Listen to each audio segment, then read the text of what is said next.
Venezuelan President Nicolas Maduro's envoy, Alex Saab, has been extradited to the United States. What? Max, tell me how could this be?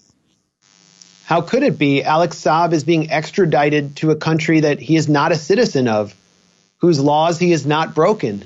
Why is this happening? He was kidnapped by U.S. agents in a third-party country, Cape Verde, as he was returning from a trip where he was inking business deals on behalf of the government, where he served as a diplomat to provide low-cost and free food and free housing to the Venezuelan people who are living under U.S. sanctions and siege. And that's why he was kidnapped, held incommunicado by U.S.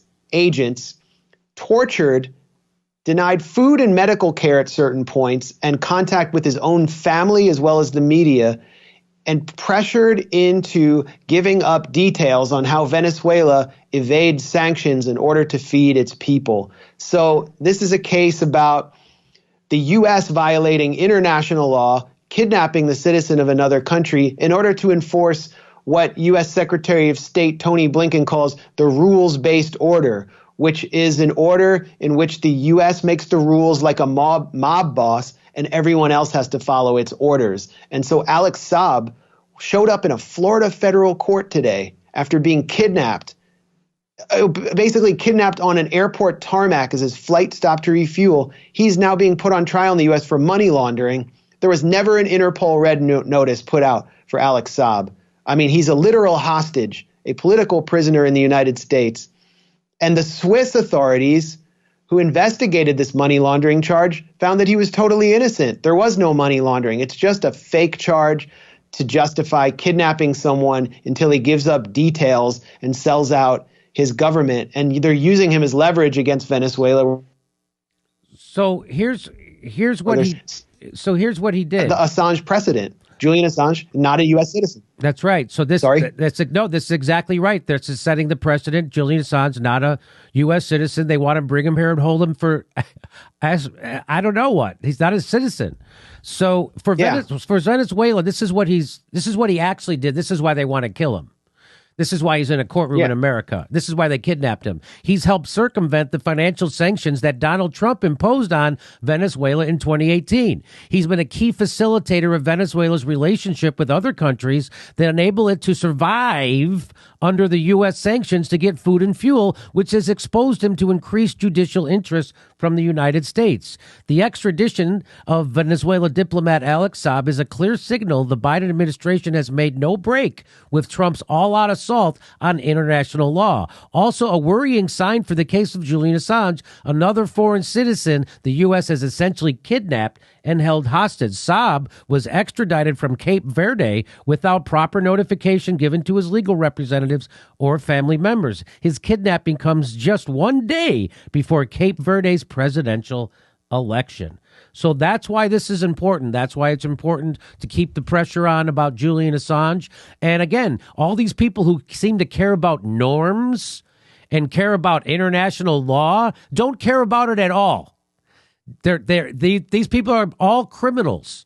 Joe Biden is a criminal. The people who just kidnapped that guy are criminals. The CIA is criminals. Your government is a criminal entity in the world. So this idea that somehow we're the good guys is ridiculous. Somehow Saudi Arabia is worse than us when they killed Khashoggi. No, we're doing the same thing. We're trying to kill Julian Assange, and now we're trying to kill this guy. And their crimes trying to fight back against an evil empire. That's their crimes. Anything you'd like to add to the end of this, Max? Yeah, just a quick clarification. I said there was not an Interpol red notice, but what I meant was the red notice was issued after Saab's arrest, which just shows how fake it was. Yeah. Okay. And yeah, they're trying to what the U.S. regime wants to do is keep Assange silent for as long as possible without having to exterminate him, as was proposed under Pompeo's CIA, or ruling on his case. It would be incredible and shocking if he was actually extradited after this British judge Bareitzer ruled that he would certainly be tortured and likely commit suicide in a U.S. supermax prison.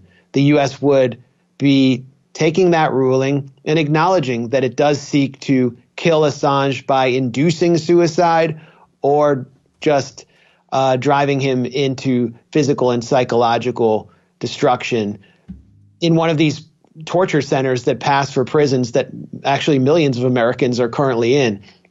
And Alex Saab, well, this isn't just about destroying one man. It's about killing the Venezuelan people because they had a revolution, a constitutional revolution, and hundreds of thousands, we don't even know the actual total, but certainly hundreds of thousands have died as a result of U.S. sanctions, which have wrecked Venezuela's public health sector, made food difficult to obtain for many people by preventing the import of fuel.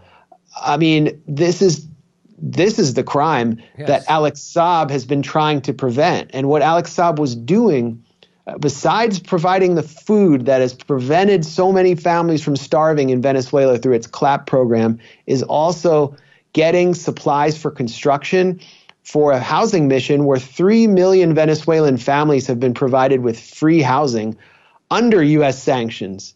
So this is someone we should be speaking up about as well and protesting for, and just considering the precedent that Assange's prosecution sets for so many people around the world who could just be kidnapped for violating the order that the U.S. seeks to impose.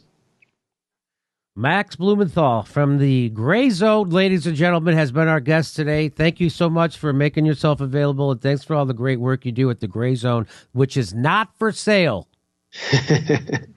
Thanks for giving